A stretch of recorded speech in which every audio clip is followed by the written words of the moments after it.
राजस्थान के नागौर जिले के ग्राम कालवा में एक जाट किसान जीवन राम डूडी के घर 1615 में एक कन्या का जन्म हुआ। कन्या का जन्म होने पर पिता जीवनराम डूडी को अत्यंत खुशी हुई। उन्होंने उस कन्या का नाम कर्मा रखा। कर्मा को सभी कर्माबाई भी बुलाते थे। जीवनराम डूडी स्वयं एक कृष्णा भक्त थे। अपने घर में उन्होंने कृष्ण भगवान का मदन मोहन के नाम से मंदिर बना रखा था, जहां वे रोज भगवान कृष्ण की पूजा करते, भगवान को भोग लगाते तथा भगवान को भोग लगाने के बाद ही वे भोजन ग्रहण करते। यह उनके घर का नित्य का नियम था। इसी प्रकार समय बीतता गया। कर्माबाई रोज अपने पिता को कृष्ण भगवान की पूजा करते देखती, उनको भोग लगाते देखती और भगवान को भोग लगाने के बाद ही वे भोजन ग्रहण करते। यही सब देखते सीखते कर्माबाई का बचपन बीत रहा था। कुछ वर्षों के बाद कर्माबाई के पिता कुछ दिनों के लिए तीर्थ यात्रा पर चले गए। तीर्थ यात्रा पर जाने से पहले पिता जीवन राम डूडी ने कर्माबाई को भगवान की पूजा की विधि समझाई और कहा कि भगवान को भोग लगाकर ही भोजन ग्रहण करना और घर का ध्यान रखना। इस प्रकार भगवान की पूजा और घर की देखरेख का काम कर्माबाई को सौंपकर उनके पिता कुछ दिनों के लिए तीर्थ यात्रा चले गए। अब अगले दिन कर्माबाई ने सुबह जल्दी उठकर कृष्णा भगवान को भोग लगाने के लिए बाजरे का खिचड़ा बनाया। कर्माबाई ने खिचड़े को थाली में डाला और उसमें घी और गुड़ मिलाया और कृष्ण भगवान को भोग लगाने के लिए खिचड़े की थाली भगवान के सामने रख दी और उनसे कहा है, भगवान आपको जब भी भूख लगे तब आप खिचड़ा खा लेना, मैं तब तक घर का दूसरा काम कर लेती हूँ। यह कहकर वह अपने काम में लग गई। कुछ देर बाद उसने आकर देखा कि थाली तो वैसी की वैसी ही रखी है। भगवान ने तो भोग लगाया ही नहीं। उसने सोचा कि कोई बात नहीं, अभी भगवान को भूख नहीं लगी होगी, कुछ देर बाद खा लेंगे। ऐसा सोचकर वह फिर से अपने काम में लग गई और बीच में बार बार देखती रही कि भगवान ने भोग लगाया है कि नहीं, पर भगवान ने भोग नहीं लगाया। इस प्रकार दोपहर का समय हो गया और अब कर्माबाई को चिंता होने लगी कि भगवान ने भोग क्यों नहीं लगाया। क्या खिचड़ा अच्छा नहीं बना या उसमें घी और गुड़ की कमी रह गई। ऐसा सोचकर उसने खिचड़े में थोड़ा घी और गुड़ मिलाया और थाली लेकर भगवान के सामने बैठ गई और भगवान को भोग लगाने के लिए विनती करने लगी, लेकिन भगवान ने फिर भी भोग नहीं लगाया। तब कर्माबाई ने भगवान से कहा कि भगवान आप भोग लगा लीजिए, आपकी पूजा और आपके भोग की जिम्मेदारी पिताजी मुझे देकर गए हैं। अगर आप पिताजी का इंतजार कर रहे हैं तो आपको भूखा ही रहना पड़ेगा, क्योंकि पिताजी तो तीर्थ यात्रा पर गए हैं और कुछ दिनों के बाद ही आएंगे। तब तक आपको मेरे ही हाथ से बना भोजन करना पड़ेगा। भगवान मुझे शटर्स व्यंजन बनाने नहीं आते हैं और ना ही मुझे विधि विधान से पूजा पाठ करना आता है। मुझे तो बस यह बाजरे का खिचड़ा और रूखी सूखी सब्जी रोटी बनानी आती है। आपको कुछ दिन इसी से गुजारा करना पड़ेगा। मैंने आपके खिचड़े में थोड़ा और ज्यादा घी और गुड़ डाल दिया है, अब तो भोग लगा लीजिए। इस प्रकार कर्मा बार बार भगवान से भोग लगाने की विनती करने लगी, लेकिन भगवान ने फिर भी भोग नहीं लगाया। तब कर्माबाई ने भगवान से कहा, भगवान जब तक आप भोग नहीं लगाएंगे तब तक मैं भी नहीं खाऊंगी, आपके साथ साथ मैं भी भूखी रहूंगी।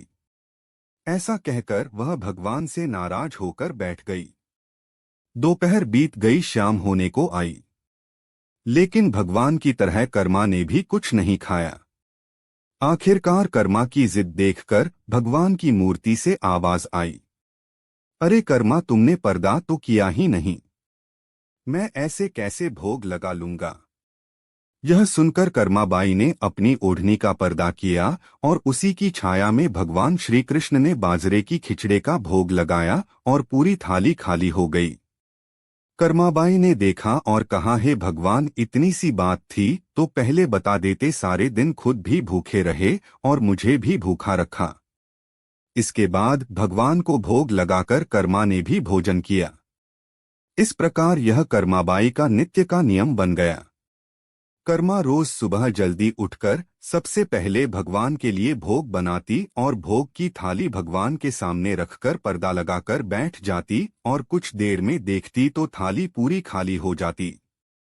यह देखकर कर्मा बहुत खुश हो जाती और अपने दूसरे कामों में लग जाती। कर्माबाई का यह भाव था कि भगवान को सुबह जल्दी ही भूख लग जाती है, इसलिए वह सुबह सवेरे जल्दी उठकर किसी विधि विधान में पड़े बिना सबसे पहले भगवान के लिए भोजन बनाती और बड़े प्रेम से भगवान को भोजन खिलाती और भगवान को भोजन खिलाने के बाद निश्चिंत होकर स्नान आदि करती और घर के दूसरे काम करती और यह क्रम लगातार चलता रहा। कुछ दिनों के बाद कर्माबाई के पिता तीर्थ यात्रा करके घर लौट आए। पिता के आने पर कर्मा ने उन्हें बताया कि पहले दिन जब उसने भगवान कृष्ण को भोग लगाया तो कैसे भगवान ने सारे दिन नखरे दिखाए और शाम को जाकर खिचड़ा खाया, और अब तो भगवान कृष्ण सुबह जल्दी भोग लगाते ही पूरी थाली साफ कर देते हैं। यह सुनकर कर्माबाई के पिता आश्चर्यचकित रह गए और कृष्ण भक्त पिता को कर्मा की सरल प्रेम भक्ति और भगवान श्री कृष्ण की कृपा को समझते देर नहीं लगी।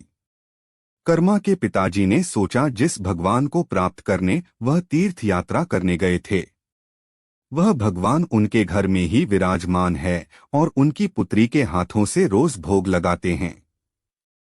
मन में ऐसा सोचकर वह कर्माबाई को अपनी पुत्री के रूप में प्राप्त करके अपने आप को धन्य समझने लगे और उन्होंने कर्माबाई से कहा कि पुत्री, आज से तुम ही भगवान की सेवा करना और रोज भगवान को अपने हाथों से भोग लगाना। ऐसा सुनकर कर्माबाई बहुत प्रसन्न हुई और रोज इसी प्रकार सुबह जल्दी उठकर अत्यंत प्रेम भाव से भगवान श्री कृष्ण को भोग लगाने लगी। इस प्रकार यह उसका रोज का नियम बन गया। कुछ वर्ष बाद कर्माबाई के पिताजी देवलोक गमन कर गए और कर्मा अकेली रह गई। इसलिए कर्मा का घर में मन नहीं लगता था। इसलिए कर्मा घर से भगवान श्री कृष्ण की मूर्ति लेकर अपने गांव कालवा को छोड़कर तीर्थ यात्रा पर निकल गई। भारत में अलग अलग तीर्थों के दर्शन करते करते कर्माबाई उड़ीसा के जगन्नाथपुरी पहुंची तथा जगन्नाथपुरी में ही निवास करने का निश्चय किया। जगन्नाथपुरी में कर्मा ने एक छोटी सी कुटिया बना ली और उसमें निवास करने लगी। अब कर्मा रोज अपने नियम के अनुसार सुबह सवेरे जल्दी उठकर भगवान श्री कृष्ण के लिए बड़े प्रेम से खिचड़ा बनाती और भगवान को थाली में भोग लगाती। कुछ देर में भगवान खिचड़ा खा लेते और थाली साफ हो जाती और इसके बाद कर्मा अपने स्नान ध्यान आदि में नित्य कर्मों में लग जाती। इसी प्रकार यह कर्म निरंतर चलता रहा। एक दिन कर्माबाई के भगवान श्री कृष्ण को भोग लगाने के बाद एक छोटा सा बालक उनके पास आया और उनसे बोला, माँ कुछ खाने को है, बड़ी भूख लगी है। कर्माबाई ने कहा, हाँ बेटा, मैंने अभी अभी खिचड़ा बनाया है, आजा बैठ, तू भी खिचड़ा खा ले। यह कहकर कर्माबाई ने बड़े प्यार से बालक को खिचड़ा परोसा और बालक ने भी बड़े ही चाव से खिचड़ा खाया। उस बालक के रूप में स्वयं भगवान श्री जगन्नाथ कर्माबाई के हाथ से बना खिचड़ा खाने साक्षात पधारे थे। बालक ने जल्दी से खिचड़ा खा लिया और उनसे कहा, माँ खिचड़ा बहुत अच्छा बना है, मैं कल भी खिचड़ा खाने आ जाऊं।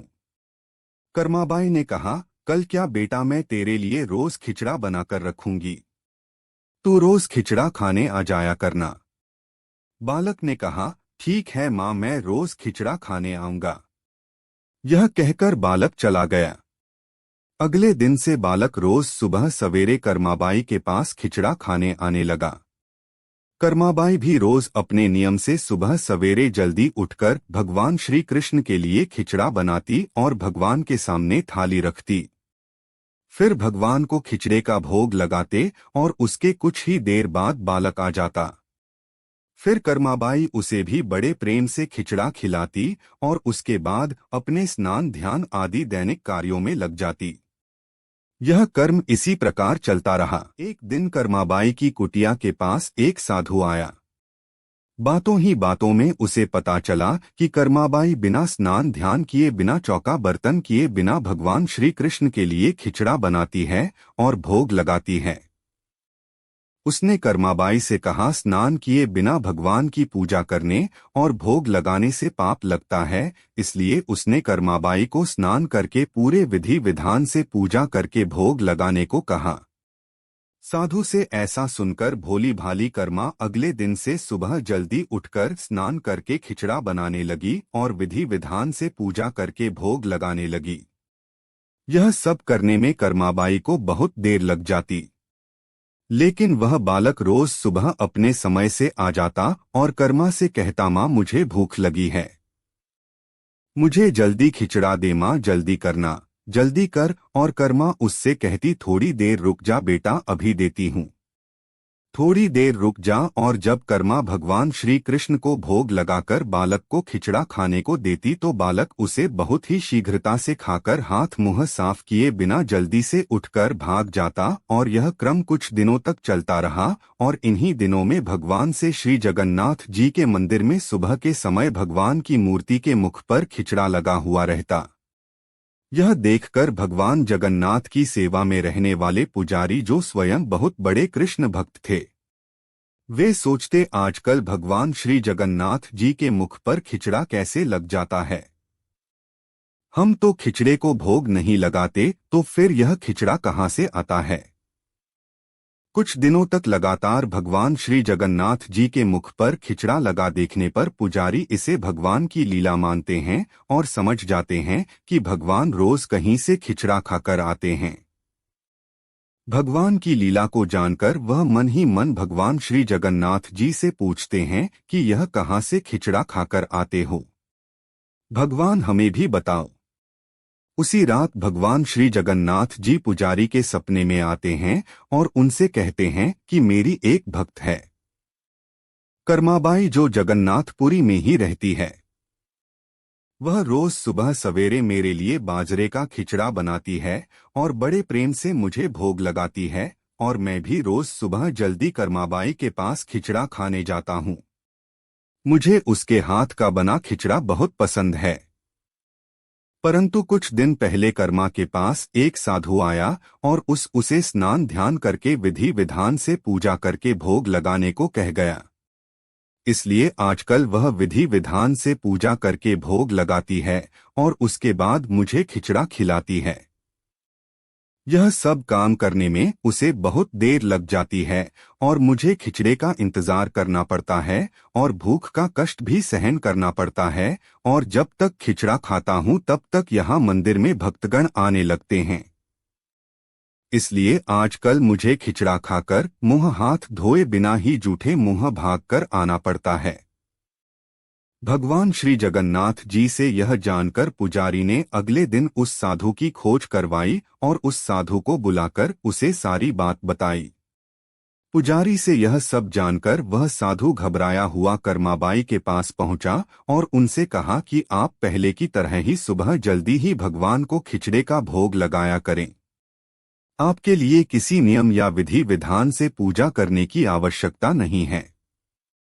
साधु से यह सुनकर कर्माबाई अगले दिन से पहले की तरह भगवान को खिचड़े का भोग लगाती रही और उस बालक को बड़े ही प्रेम से खिचड़ा खिलाती रही। यह कर्म कई वर्षों तक चलता रहा और एक दिन कर्माबाई इस संसार चक्र को छोड़कर प्रभु के धाम चली गई। उस दिन जगन्नाथपुरी के मंदिर में भगवान श्री जगन्नाथ जी के श्री विग्रह के नैनों से अश्रु निकल रहे थे।